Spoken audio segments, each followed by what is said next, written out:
Hello guys, guess what? What's today's video is going to be guys? Today's അല്ല അത് കുറേ കാലമായി എടുത്തിട്ട് ഞാൻ നാട്ടിലുണ്ടായപ്പെടുത്താൻ now I am in Dubai you know guys right and ഇത് നമ്മൾ ഒരു ട്രിപ്പിലേക്ക് പോവുകയാണ് and it's with my father's side and നിങ്ങളെ എല്ലാവർക്കും അറിയുന്ന ഒരാളുണ്ട് കൂടെ ഷെസ എന്ന് പറയുന്നത്. ഫസ്റ്റ് നമ്മളൊരു റെസ്റ്റോറൻറ്റിൽ പോയിട്ട് ഫുഡ് കഴിച്ച് നിങ്ങൾക്ക് എല്ലാവർക്കും അറിയണ്ടല്ലോ ഷെസ ഷെല്ലിൽ എന്ന് പറയുന്ന ഇത് എന്താ പറയുക യൂട്യൂബ് ചാനൽ. ഇത് ഇവിടെ പ്ലേ ഗ്രൗണ്ട് ഉണ്ടായിരുന്നു പക്ഷെ ഫുൾ ചളി, അപ്പം നമ്മൾ ആരും കയറിയിട്ടില്ല. ഇതാണ് ഗൈസ് നമ്മളെ resort and we are here and ഇത് കാസർഗോഡ് ബേക്കൽ റിസോർട്ടാണ്. അപ്പം നമ്മളിപ്പം ഇവിടെ എത്തിയിട്ടേ ഉള്ളൂ. അപ്പം ഞാനിങ്ങനെ ഇവിടെ എല്ലാം ഇങ്ങനെ നടന്ന് എക്സ്പ്ലോർ ചെയ്യുന്നതിനു അപ്പം നമ്മൾ ഇവിടെ എന്തോ ആക്ടിവിറ്റീസ് അറ്റ് റിസോർട്ട് എന്ന് പറഞ്ഞ ബോർഡുണ്ട്. നമ്മൾ പക്ഷേ ഇതിലൊന്നും ഇങ്ങനെ കാര്യമായിട്ട് കോൺസെൻട്രേറ്റ് ചെയ്തിട്ടില്ല. നമ്മളിങ്ങനെ ഓരോ സ്ഥലത്ത് പോയി ഇങ്ങനെ ഗെയിംസെല്ലാം കളിച്ച് അതിപ്പോൾ കുറച്ച് കഴിഞ്ഞാൽ ഞങ്ങൾ ഗെയിംസെല്ലാം കാണും. അവിടെ ഒരാളെ കാണുന്നുണ്ട് വീഡിയോ എടുക്കുന്നത്. അതാണ് ഗൈസ് നിങ്ങളെ സ്വന്തം ഷെസ. ഷെസയും ഗൈസ് ഇത് നോക്കി ഇവിടുത്തെ ലൈറ്റ്സ് എന്താ രസം. ആൻഡ് ഇതാ ഗേറ്റ് വേ ബേക്കൽ റിസോർട്ട് എന്നാണ് ഇതിൻ്റെ ശരിക്കത്തെ ഇത്. ഇപ്പം നമ്മളൊരു സാധനത്തിലുള്ളത് അതെന്താ സാധനം നിങ്ങൾക്ക് ഗസ് ചെയ്യാൻ പറ്റും. ഒരു ഇതാണ് എന്താ പറയുക ഒരു ട്രാൻസ്പോർട്ടേഷനാണ്. നമ്മളിപ്പോൾ ഉള്ളത് ഒരു ബഗ്ഗിലാണ്. ഇതൊക്കെ ഇവിടെ കാണുന്നില്ല ഒരു ബഗ്ഗി വരുന്നത്. നമ്മൾ കുറേ ആൾക്കാരുണ്ട്, അതുകൊണ്ട് ഒരു 3 ബഗ്ഗി 4 ബഗ്ഗിയാണ് നമ്മൾ റൂമിലേക്ക് പോയത്. അപ്പോൾ കുറച്ച് നടക്കാനുണ്ട് പക്ഷെ നടക്കുന്നതിന് പ്രശ്നമൊന്നുമില്ല. പക്ഷെ എന്നാലും നമ്മൾ വെറുതെ ഇതും കൂടി ഒന്ന് ട്രൈ ചെയ്യണമെന്ന് വിചാരിച്ചിട്ട് ഒന്ന് ട്രൈ ചെയ്തതാണ്. നമ്മൾ റൂമിലേക്ക് പോവുകയാണ്. അതോ നല്ല സീനറി കേട്ടോ. ഇതാണ് ഗൈസ് നമ്മളെ അടിപൊളി room guys. How is it. പിന്നെ നമ്മൾ നേരെ ലഗേജെല്ലാം വെച്ച് പുറത്തേക്ക് ഇറങ്ങി. അപ്പം നമ്മൾ ടെന്നീസ് കോർട്ട് ഉണ്ട്.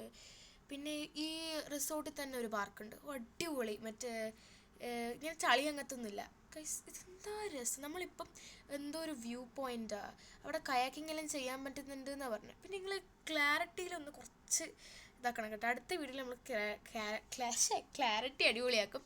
ഇത് ഞാൻ ചിലതിൽ പോർട്രേറ്റിൽ എടുത്തിട്ട് ലാൻഡ്സ്കേപ്പ് ആക്കാൻ വേണ്ടി കുറച്ച് എഡിറ്റ് ചെയ്തപ്പോൾ കുറച്ച് ക്ലാരിറ്റി പറഞ്ഞു പോയതാണ്. അപ്പം നമ്മൾ ആ വ്യൂ പോയിന്റിലേക്ക് പോവാം. Guys scenery is the best over here. അപ്പം നമ്മൾ ഇങ്ങനെ നടക്കുന്ന കയാക്കിങ് ചെയ്യാൻ പറ്റിയാൽ മതിയായിരുന്നു. ഗൈസ് ഇവിടം വരെ എത്തി. അപ്പോൾ ഒന്ന് ഇതിലോട്ടൊന്ന് കുറച്ച് നടന്നിട്ട് കയാക്കിങ് ചെയ്യാൻ പറ്റുമെന്ന് നോക്കണം.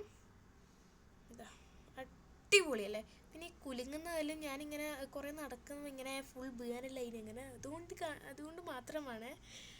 പിന്നെ ഇത് എഡിറ്റിങ്ങിൻ്റെ കുറച്ച് പ്രശ്നമുണ്ട്, അത് നെക്സ്റ്റ് വീഡിയോയിൽ ഇതിൻ്റെ പാട്ടും കൂടി വരുന്നുണ്ട് ഗൈസ്, അതിൽ ഞാൻ പൊളിക്കും ഗൈസ്. ഞാൻ ചെയ്യുന്നു guys kayaking. House it's like one time experience ചെയ്യേണ്ട ഒരു സംഭവം തന്നെയാണിത്. അപ്പോൾ നല്ല വ്യൂ. നമ്മൾ കുറച്ച് ദൂരത്തേക്ക് പോയി പക്ഷെ ഇത് കുറച്ചേ പോകാൻ പറ്റുമോ എന്തോ. നമ്മൾ പോയ സമയത്ത് എന്തോ സീൻ്റെ അങ്ങനത്തെ എന്തോ ഒരു ഇതുണ്ടെന്നാണ് പറഞ്ഞത്. ഇതെന്തോ സീ അറ്റാച്ച്ഡാറ്റാന്ന് പറഞ്ഞത്. അപ്പം അങ്ങനെ അതിന് ഇവിടെ പിന്നെ ഒരു സ്വിമ്മിംഗ് പൂളുണ്ട്. നമ്മൾ രാവിലെ തന്നെ എണീച്ച് സ്വിമ്മിംഗ് പൂളിൽ പോകണമെന്ന് വിചാരിച്ചത്. ഇപ്പോൾ രാത്രിയായി. നാളെ രാവിലെ എണീച്ചിട്ട് 7 മണിക്കകത്ത് പോകണം എന്നാണ് വിചാരിക്കുന്നത്. അപ്പോൾ എന്തായാലും പോകും. പിന്നെ നമ്മൾ രാത്രി കുറച്ച് പുറത്ത് നടന്ന് എന്നിട്ട് നമ്മൾ ഒരു അടിപൊളി സ്ഥലമുണ്ട് എവിടെയും അത് എന്തോ മുകളിൽ എന്തോ ഒരു കളിക്കുന്നത് ലൈക്ക് ബോർഡ് ഗെയിംസ് അങ്ങനത്തെ ഉള്ള ഒരു സ്ഥലമുണ്ട്. അപ്പോൾ നമ്മൾ അവിടത്തേക്ക് ഹൈറ്റായിട്ട് കണ്ട ടേബിൾ ടെന്നീസ് കളിച്ച് ഞാൻ ഫസ്റ്റ്. പിന്നെ ഷെസ അവരിൽ ചെസ്സ്, പിന്നെ ക്യാരം ബോർഡ് കളിച്ച് ഫുൾ പൊട്ടി ഗൈസ്. പിന്നെ നമ്മൾ രാത്രി ഉറങ്ങാൻ കിടന്നു ഗൈസ്. ഞാൻ ഷെസി ഒരുമിച്ച് കിടന്നത്. പിന്നെ നമ്മൾ രാവിലെ 7 മണിക്ക് എണീച്ച ഗൈസ്. ഞാൻ പൂൾ ഇറങ്ങാൻ വേണ്ടി മാറ്റിയിട്ട് ഇങ്ങനെ പൂളിലേക്ക് പോയി നടക്കുകയാണ്. ഇത് 7:06 ലൈക്ക് 7 o'clock ഓപ്പൺ ചെയ്യും. നമ്മൾ 7:40 ആകുമ്പോഴത്തേക്കന്നെ അവിടെ എത്തിയേനെ. അപ്പം അവർ പറഞ്ഞ പോയിക്കോന്ന് പറഞ്ഞതാ. നമ്മളിപ്പം പൂളെല്ലാം കളിച്ച് കഴിഞ്ഞിട്ട് ബ്രേക്ക്ഫാസ്റ്റ് ഇപ്പോൾ തിന്നാൻ പോയിട്ടുള്ളത്. അങ്ങനെ ബ്രേക്ക്ഫാസ്റ്റെല്ലാം തിന്നാൻ പോയാണ്. കഴിഞ്ഞിട്ട് നമ്മൾ പിന്നെ ചെക്കൗട്ട് ചെയ്യാം ഗൈസ്. പിന്നെ ഇതിൻ്റെ ഒരു പാട്ടും ഉണ്ട് ഗൈസ്. ഈ ചെക്കൗട്ടിങ് കഴിഞ്ഞിട്ട് നമ്മളൊരു സ്ഥലത്ത് പോയി guys. It was the great place and it will come in part 2. And ഇവിടെ എന്തെല്ലാം ഒരു സംഭവം ഉണ്ട് ഇങ്ങനെ ടച്ച് ചെയ്താൽ വർക്ക് ചെയ്യുന്നതാണ്. So guys bye, next part will come.